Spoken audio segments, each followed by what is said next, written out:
Yo soy la persona en el planeta que más profundo ha corrido un medio maratón. Y cuando digo medio maratón, para quienes no estemos vinculados al término, me refiero a 21 kilómetros. Cuando lo hice, había una persona de Polonia que había corrido un medio maratón a 198 metros en una mina de sal. Yo rompí ese récord corriendo un medio maratón a 3.563 metros en una mina de oro en Sudáfrica. Entonces, efectivamente, hasta ahora soy la persona que ha corrido un medio maratón más abajo de lo aceptable humanamente. Seguramente te pasa cuando te defines, al mismo tiempo te limitas, ¿no? O sea, soy tal.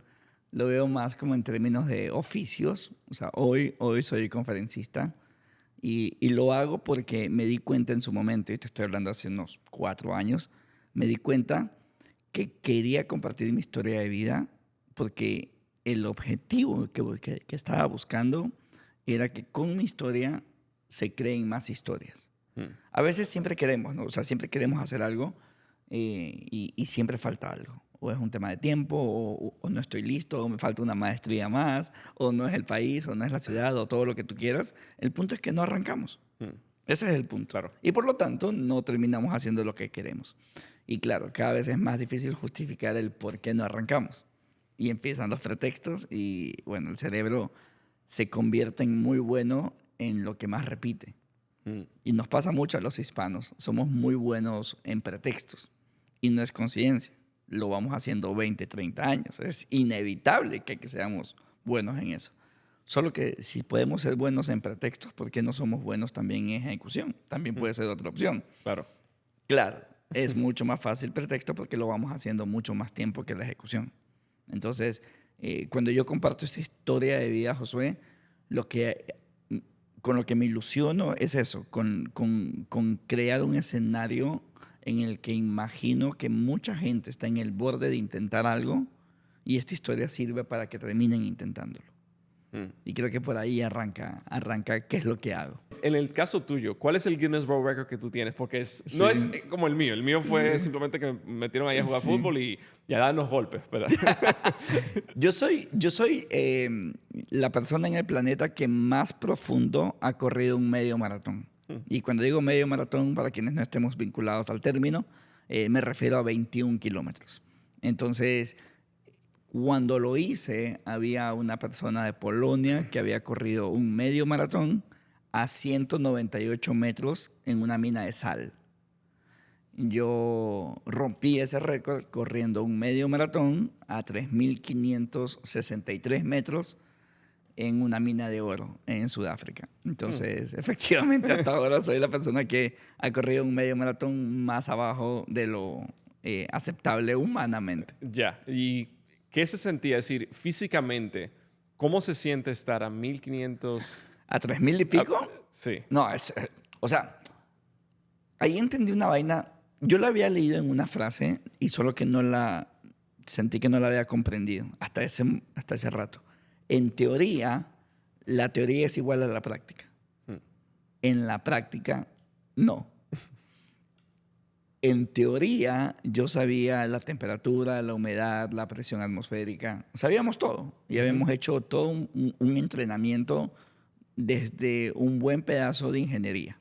O sea, mi entrenamiento fue deportivo, sí, con muchísimos elementos de ingeniería para poder correr en el sitio más profundo de la Tierra. Y ok, llegué, el calor era manejable y todo, porque fíjate cómo lo estructuramos. Es decir, el problema número 1 que vas a tener se llama claustrofobia. Estás hablando del punto más profundo de la Tierra. Y el segundo, deshidratación.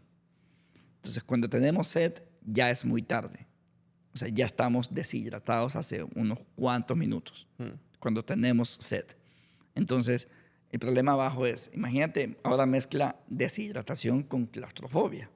Entonces, el primero, yo pensé resolverlo con análisis psicológicos, con exámenes psicológicos. No sabía que no hay un test que identifica tú no eres claustrofóbico. Solamente hay como la probabilidad de que no lo seas. Y al final queda un espacio y el resto, bueno, lo vas a descubrir abajo, así que te da exactamente lo mismo. Y la segunda, simulamos condiciones, porque esto yo lo venía replicando ya, o sea, replicando En el Sahara me di cuenta que me funcionó, al menos a mí, simular condiciones. En la Antártida, como funcionó, lo repliqué simulando condiciones. Yo para ir a la Antártida entrenaba en un cuarto frío, buscando la misma condición. Claro. Efectivamente, entonces dije, bueno, entre más similar sea, mejor. O sea, estoy más metido en la historia. Y en la última aventura de conectar el punto más profundo de la Tierra con el punto más cercano al Sol, para la parte de abajo no sabíamos en dónde simularlo. Y un día se me ocurre, ¿por qué no corro en un sauna? ¿Has estado en un sauna? Sí, claro. Sí. ¿En qué minuto ya te empiezas a fastidiar? En el minuto como 6. Ya por ahí Sí. ya se vuelve insoportable. Claro, ¿cierto? la respiración, Ya todo. todo, ya, o sea, sí. Algunos me contestan en el 3, 4, pero no pasan del 10 Sí. o no pasamos del 10.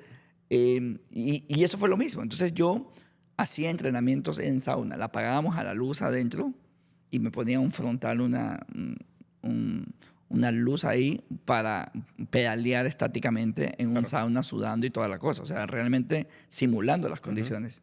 Y fíjate, la primera vez que lo hago, minuto 14 me desmayé. O sea, me desmayé, me sacaron en brazos y cuando digo en brazos no es que me sacaron, o sea, así, sino que me sacaron así. Claro. Entonces, y el cuerpo es tan sabio que casi 8 meses después podía hacer lo mismo 1 hora y media. O sea, ¿qué había pasado? Simplemente el cuerpo reacciona ante lo desconocido, se bloquea el sistema y se cae el sistema, como un mecanismo de defensa. Claro. Ya luego te das cuenta que, bueno, esta es tu nueva vida y eventualmente te vas a ir adecuando. Entonces, cuando hablamos de esto de hay que ampliar la zona de confort, es eso, es exactamente eso. O sea, siempre va a pasar cuando estamos haciendo un proyecto, esta zona en la que el sistema se cae, hasta que entiende que esto no es temporal, esto es la nueva etapa. Ya. Y allí simplemente te vuelves adecuado. Seguramente te pasa. Cuando quieres orinar, siendo que entre más cerca estés del baño, más ganas tienes. Claro. ¿Ya? Y cuando entiendes que no vas a llegar al baño en los próximos 32 minutos, pues ya no tienes ganas. Sí, no, ni lo piensas. Ni siquiera lo piensas. Es eso. Es eso. Es la velocidad que tu mente tiene en entender si la situación es temporal o ya es la nueva situación. Eso es clave. Entre más rápido entiendas eso, más cómodo, más rápido te vas a adaptar. Entonces, bueno, eso fue lo que hice, simulando las condiciones Claro. para poder correr ahí. Y la verdad que fue toda una ingeniería, porque habíamos resuelto el tema de la humedad, habíamos resuelto el tema del calor, o sea, mi cuerpo ya estaba más acostumbrado allí. Y hubo un elemento, Josué, que en teoría yo lo tenía en el radar y en la práctica fue lo que cambió todo el escenario. Fue la presión atmosférica. O sea, recordarás tu clase de física en el colegio, en la universidad. La presión atmosférica es el peso de aire que tú tienes sobre tu cabeza, ¿cierto? Eso es una atmósfera si estuvieras en el nivel del mar. Claro. A manera que subes montaña tienes menos peso, menos presión atmosférica, de manera que bajas tienes más peso de aire. Entonces yo estaba tan bajo que la presión atmosférica allí abajo es 1.3 atmósferas. Para explicarme mejor, eso es como estar en una alberca, en una piscina y bucear a 3 metros. ¿Qué pasa cuando buceas? Tú te sientas apretado, ¿cierto? Claro. Y entiendes que es por el agua. Siente lo mismo sin agua. Entonces, cuando bajamos, yo me sentía apretado. La ropa, el casco, los lentes, Te pesaba todo. Todo estaba apretado. Y yo decía, o sea, ¿por qué? Y ahí entendí justo lo que te cuento. O sea, en la teoría no es lo mismo que la práctica cuando lo haces.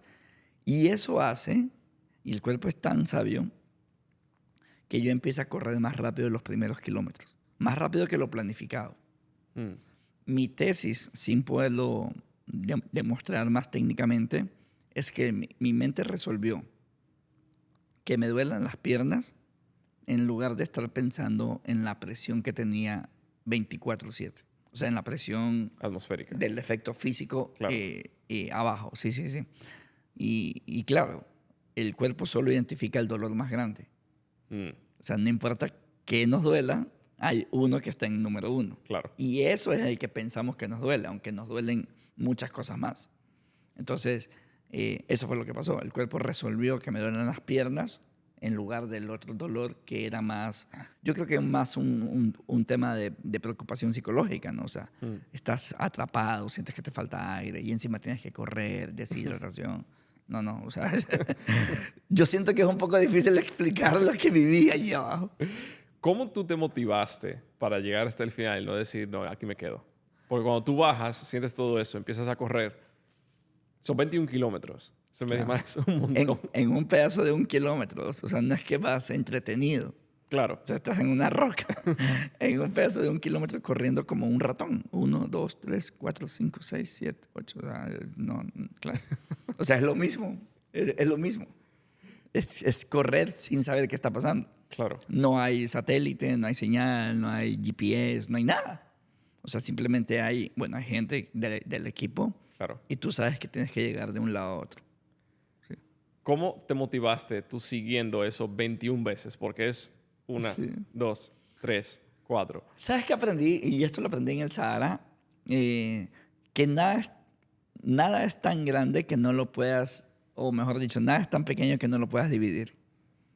O sea, realmente nada es tan pequeño que no lo puedas dividir. Yo corrí en el Sahara 250 kilómetros. Entrené cerca de 9 meses.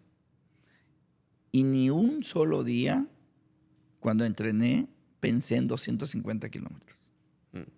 O sea, siempre pensé en los 6 kilómetros que hoy tenía que hacer. En los 5 que hoy tenía que hacer. En los 8 que hoy tenía que hacer. ¿Por qué? Porque cuando tomamos proyectos muy grandes, y lo voy a poner solamente de manera como una analogía, como 250 kilómetros, correr 5 kilómetros es nada. Es nada. Y como es inevitable comparar, terminas sintiéndote mal por el esfuerzo que haces. 5 kilómetros es nada en comparación a 250 kilómetros. Claro. El 2%. Nada, imagínate, nada. Claro. Y dices, ¿cómo? Si yo acabo de terminar 5 kilómetros y estoy cansado, ¿cómo voy a correr 98% en la misma 98% más? Claro. O sea, ¿cómo? El 98% que me falta, mejor dicho. Es muy difícil. En cambio, si estás pensando en 5 y terminaste 5, acabas de hacer el 100%. Entonces, yo lo hice quizá coloquialmente, solo que lo concienticé y dije, claro, nada es tan pequeño que no lo puedas dividir. Acá fue lo mismo. ¿Cómo corres 21 kilómetros? Pues elige. 1 a 1. O 1 a 1, o de números pares, o múltiplos de 3, o números primos, como te dé la gana. El punto es que todo se puede dividir. Absolutamente todo se puede dividir. Y lo otro es que siempre hay algo que puedes hacer hoy. O sea, en el entrenamiento, yo tenía que entrenar hoy. Y eso sí lo podía hacer. Sí tenía el tiempo, tenía los zapatos, tenía la ropa y tenía la ruta. O sea, no había razón para no hacerlo. Y creo que el problema cuando perseguimos proyectos, sobre todo empresariales, es que estamos pensando en el objetivo final. Y es muy grande. Y por más que lo quieras hacer, todo lo que hagas en todo el día es muy chiquito, claro, comparado con lo muy grande. Y entonces, mantener esa motivación es muy difícil. Es muy difícil porque dices, no tiene sentido lo que estoy haciendo. O sea, estoy llegando muy cansado a la casa y estoy muy lejos. Yo ahora acabo de recordarlo. La primera vez que fui a la montaña y llegamos al sitio y estábamos a unos cuantos kilómetros. Habrán sido unos 23 kilómetros. O sea, hacia la cima de una montaña pequeña en Ecuador. Ecuador es un país con muchísimos volcanes. Y claro, yo decía, ¿cómo? O sea, ¿cómo en algún momento vamos a llegar a la cima? Claro. Y un paso, no sé cuánto mide tu paso, mi paso debe medir unos 90 centímetros, 1 metro. Y yo decía, ¿cómo un paso? O sea, va a cambiar el destino de llegar a la cima. No entendía. Cuando lo di, aunque seguía lejos, me di cuenta que nunca había estado más cerca de la cima. Entonces dices, no importa el tamaño del paso. siempre estás más cerca, y mejor dicho, siempre estás, déjame, nunca has estado más cerca del objetivo cada vez que das un paso. Ya. Un paso a la vez. Es decir, bueno, en el caso mío, mencionas una meta muy grande, un proyecto empresarial. Para tú poder llegar a esa meta, tienes que romperlo en pedacitos pequeños. Y eso es totalmente de acuerdo y es en acciones diarias que tú tienes que hacer para poder alcanzar esa meta muy grande. Si tu meta es, vamos a decir, $1 millón al año, yo tengo el número muy claro al día diario. Son como $2.800 diarios que tienes que hacer para poder llegar al millón. Ahora la pregunta es, ¿qué tú tienes que hacer para hacer esos 2.800?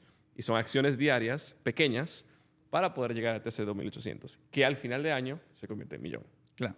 Esto que me lo acabas de contar, me lo cuentas tan claro, con el número tan exacto, ya, que escuchándote, yo tengo súper claro que no es una retórica de estas de esquina. ¿Sí me explico? O sea, es una retórica de ejecución. Claro. ¿No? Siempre pregunto cuánto cuesta tu sueño. Porque tú le preguntas, ¿cuál es tu sueño? Y todo el mundo dice, ir a hacer esta maestría. Y le digo, ok, ¿cuánto cuesta? Y no llegas a la segunda respuesta. Y ahí te das cuenta que es solo un deseo. Es solo un deseo. Los sueños, por definición, se contradicen. Por definición. O sea, todo el mundo quiere ser millonario y no quiere trabajar. Todo el mundo quiere actualizar su peso y no quiere tomar un régimen en alimentación. Todo el mundo quiere mejorar su salud y no le presta atención a su educación. O sea, todos queremos hacer todo. Claro, como es un sueño, siempre aprendimos que un sueño es perfecto. Entonces, yo estoy de acuerdo. Es perfecta la idea de ser millonario y no trabajar. Claro. Ya, ¿sí me explico? O sea, es perfecta. Entonces dices, por eso los sueños son muy peligrosos, porque se contradicen. Lo único que no se contradice son los planes. Entonces, justo lo que tú dices, cuando tú tienes un plan, Claro. un paso va después del otro. Si ese clip de Actitud Millonaria te ha gustado, dale click aquí para ver el episodio completo. Y si tú quieres aprender cómo convertirte en un vendedor digital certificado que hace un mínimo de $100,000 en tan solo unos meses sin tener que tener su negocio, sin tener que tener seguidores y empezando completamente desde cero, dale click aquí para ver un video completamente gratis que te muestra paso por paso exactamente cómo tú puedes hacerlo.